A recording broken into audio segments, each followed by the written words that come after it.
The explosion shattered the calm of the neighborhood like a sudden thunderstorm. Windows trembled, car alarms screamed, dogs started barking across the entire street. Within seconds, people rushed outside in confusion, and right there in the middle of the chaos stood Karen. Her perfect White House was now coughing out thick black smoke from the chimney. She stood barefoot in her driveway, robe half burnt, hair messy and face covered in soot. "This is defective firewood," she shouted at the firefighters. But the truth, I knew exactly why her fireplace had exploded, because the firewood she was burning wasn't actually hers. It was mine, and she had been stealing it for weeks. But before we get deeper into this story, tell me in the comments where you're watching from and what time it is there. And if you enjoy crazy neighborhood drama like this, make sure to subscribe, because this story only gets more unbelievable from here. The quiet neighborhood. Before everything went crazy, life in Maple Ridge Estates was almost too peaceful. Perfect houses, perfect lawns, perfect white fences. It looked like one of those neighborhoods straight out of a real estate commercial. But if you've ever lived in a place run by an HOA, you know appearances can be deceiving. I moved there 8 years ago after my wife passed away. I wanted peace, a quiet place to work and live. I'm a freelance mechanical engineer, so most of my work happens from home, designing machinery parts for local factories. My backyard became my little sanctuary, a workshop with smoker, grills, and tools. And my favorite thing, a large, carefully stacked pile of firewood. Every fall I split the logs myself. It's relaxing. Simple, honest work. Unlike HOA meetings, most of my neighbors were great people. The Millers next door brought pumpkin pie every Thanksgiving. Old Mr. Jenkins waved every morning while watering his roses. Everything was fine, until Karen moved in. The rise of Karen Whitmore arrived like a storm, wearing high heels, blonde hair, sharp voice, always dressed like she was about to argue in court. Within a month of moving in, she somehow became the HOA president. No one really remembered voting for her, but suddenly she had the clipboard, the authority, and the attitude.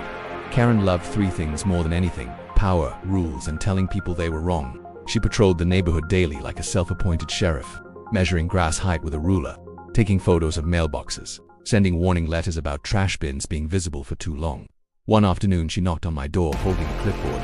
"Mr. Thompson," she said with a fake smile, "your firewood stack violates community appearance standards." I blinked. "It's behind my shed." "Well, from certain angles it disrupts neighborhood symmetry. Symmetry for a pile of wood." I almost laughed, but Karen didn't laugh. "You have 10 days to move it or face a fine." Then she walked away like a judge leaving a courtroom. I ignored the warning.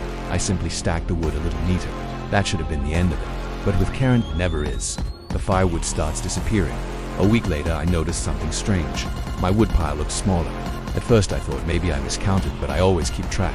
20 logs were missing. I shrugged it off. Maybe someone borrowed a few during the cold weather, but 2 days later, more logs were gone. Then more. Every couple nights, a dozen at a time. Now I knew something wasn't right, so I carved tiny marks on the ends of several logs. A little trick I learned years ago: if they disappeared, I'd know exactly which ones were taken.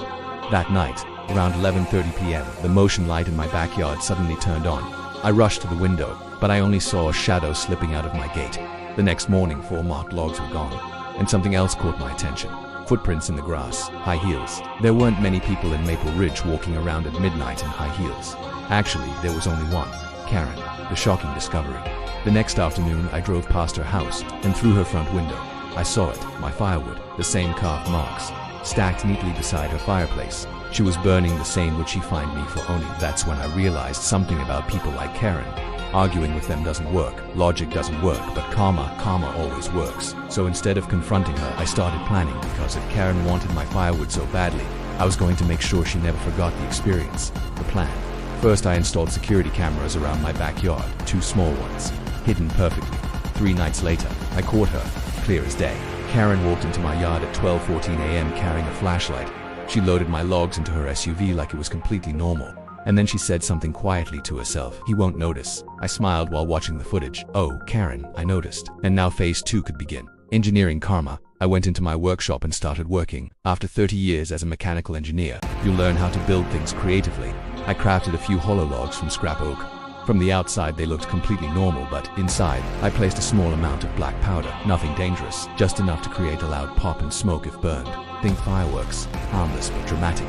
Then I placed those logs right in the middle of my woodpile and waited. The night everything exploded. 5 nights later, Karen returned. Same coat, same flashlight, same smug confidence. She loaded several logs into her SUV, including 3 of my special ones. I watched her drive away and went back to bed smiling. The next evening, around 8:45 p.m., boom, a deep explosion echoed through the neighborhood. Then another. People rushed outside. Smoke poured from Karen's chimney like a factory stack. Firefighters arrived. Neighbors gathered, and Karen stood there screaming about defective wood. But the funniest moment came when a firefighter asked where she got the logs. Karen replied without thinking, "I didn't buy them." Then she froze, because everyone turned to look at me and I simply smiled. Karma finishes the job. The next morning, the HOA held an emergency meeting. Karen tried blaming me for sabotage, but I came prepared. I played the security footage, right there on the screen. Karen stealing my firewood in the middle of the night. The room went silent. Then someone laughed, then another. Within minutes, the entire HOA board voted to remove her as president.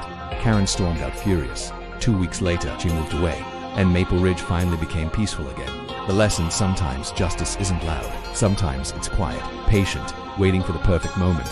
Karen thought she controlled the neighborhood, but in the end, her own arrogance burned everything down, literally. So remember, respect your neighbors, mind your own yard, and if you steal someone else's firewood, don't be surprised if karma lights the match.